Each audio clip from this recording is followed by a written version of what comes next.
তাৰমানে মকবুল হকৰ এতিয়া কি হৈছেতো মই নাজানো ইউএছটিএমৰ স্বত্বাধিকাৰী কি হৈছে কিন্তু ইউএছটিএমৰ স্বত্বাধিকাৰীজনক যে ৰাজনৈতিক প্ৰতিহিংসা পূৰণ কৰিবৰ কাৰণে তেওঁক মুছলমান হিচাপে তেওঁক ধাক্কা দিবৰ কাৰণে আৰু মই যিমান দূৰ জানো যে হিমন্ত বিশ্ব শৰ্মাৰ পৰিয়ালে এই মকবুল হকৰ এই ইউএছটিএমখনৰ কাষতে এখন মেডিকেল কলেজ খুলিবলৈ লৈছিল এতিয়া মকবুল হকে আকৌ তাত এখন মেডিকেল কলেজ খুলি দিলে গতিকে নতুন এখনৰ মেডিকেল কলেজৰ পাৰ্মিশ্যন নাপায় গতিকে হিমন্ত বিশ্ব শৰ্মা একদম মানে ফেটি সাপৰ নিচিনা ফেচ কৰি উঠিছে মোৰ বিজনেছৰ হাত দিছা গতিকে কি মানুহজনক বলি পঠা সজাই এনেকৈ জেললৈ পঠিয়াই আছে মানে মই ভাবোঁ যে মেঘালয়ৰ মুখ্যমন্ত্ৰীৰ যিটো বক্তব্য মেঘালয়ৰ মুখ্যমন্ত্ৰীটো কৈছে যে ইউএছটিএমতো ক'তো কোনো গণ্ডগোল নাই বুলি কৈ দিছে তো যি নেডাৰ আহ্বায়ক আমাৰ হিমন্ত বিশ্ব শৰ্মা সেই নেডাৰ এজন প্ৰধান নেতা মেঘালয়ৰ মুখ্যমন্ত্ৰীয়ে আজি হিমন্ত বিশ্ব শৰ্মাৰ বিৰুদ্ধে বক্তব্য দাঙি ধৰিছে তেওঁতো ডাইৰেক্টলি কৈ দিব নোৱাৰে যে এইটো ২ নম্বৰী কৰিবা আপোনাৰ পলিটিকেল কাৰণত এনেকৈ কৰিছে কিন্তু কৈ দিছে যে ইউএছটিএমত কোনো গণ্ডগোল নাই কিয়নো ইউএছটিএমৰ প্ৰেচিডেণ্টক কি কয় চেয়াৰমেনক এনেকুৱা ডিষ্টাৰ্ব কৰি আছে এইটো হিমন্ত বিশ্ব শৰ্মাই জানিব এনেকৈ কৈছে তাৰ অৰ্থটো হ'ল যে হিমন্ত বিশ্ব শৰ্মাই যে বেয়া কাম কৰিছে সেই কথাটো আজি মেঘালয়ৰ মুখ্যমন্ত্ৰীয়ে খুব স্পষ্ট আৰু দ্বিধাহীন ভাষাৰে কৈছে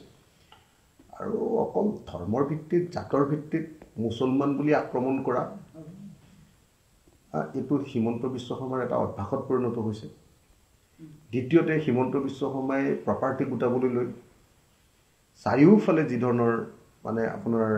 এনেকুৱা ধৰণৰ প্ৰতিহিংসামূলক কাম কৰিবলৈ লৈছে এইটো দুৰ্ভাগ্যজনক মুখ্যমন্ত্ৰী হিচাপে তেওঁ এইটো বিলো ষ্টেণ্ডাৰ্ড কাম কৰিছে বুলি মই ভাবোঁ তাৰমানে মকবুল হকৰ এতিয়া কি হৈছেতো মই নাজানো ইউএছটিএমৰ স্বত্বাধিকাৰী কি হৈছে কিন্তু ইউএছটিএমৰ স্বত্বাধিকাৰীজনক যে ৰাজনৈতিক প্ৰতিহিংসা পূৰণ কৰিবৰ কাৰণে তেওঁক মুছলমান হিচাপে তেওঁক ধাক্কা দিবৰ কাৰণে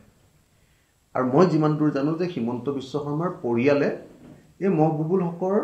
এই ইউএছটিএমখনৰ কাষতে এখন মেডিকেল কলেজ খুলিবলৈ লৈছিল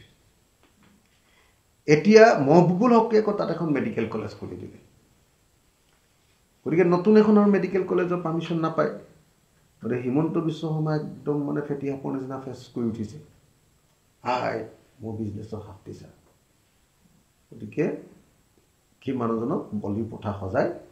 এনেকৈ জেললৈ পঠিয়াই আছে মানে মই ভাবোঁ যে মেঘালয়ৰ মুখ্যমন্ত্ৰীৰ যিটো বক্তব্য মেঘালয়ৰ মুখ্যমন্ত্ৰীটো কৈছে যে ইউএছটিএমতো ক'তো কোনো গণ্ডগোল নাই বুলি কৈ দিছে তো যি নেডাৰ আহ্বায়ক আমাৰ হিমন্ত বিশ্ব শৰ্মা সেই নেডাৰ এজন প্ৰধান নেতা মেঘালয়ৰ মুখ্যমন্ত্ৰীয়ে আজি হিমন্ত বিশ্ব শৰ্মাৰ বিৰুদ্ধে বক্তব্য দাঙি ধৰিছে তেওঁতো ডাইৰেক্টলি কৈ দিব নোৱাৰে যে এইটো ২ নম্বৰী কৰিবা আপোনাৰ পলিটিকেল কাৰণত এনেকৈ কৰিছে কিন্তু কৈ দিছে যে ইউএছটিএমত কোনো গণ্ডগোল নাই কিয়নো ইউএছটিএমৰ প্ৰেচিডেণ্টক কি কয় চেয়াৰমেনক এনেকুৱা ডিষ্টাৰ্ব কৰি আছে এইটো হিমন্ত বিশ্ব শৰ্মাই জানিব এনেকৈ কৈছে তাৰ অৰ্থটো হ'ল যে হিমন্ত বিশ্ব শৰ্মাই যে বেয়া কাম কৰিছে সেই কথাটো আজি মেঘালয়ৰ মুখ্যমন্ত্ৰীয়ে খুব স্পষ্ট আৰু দ্বিধাহীন ভাষাৰে কৈছে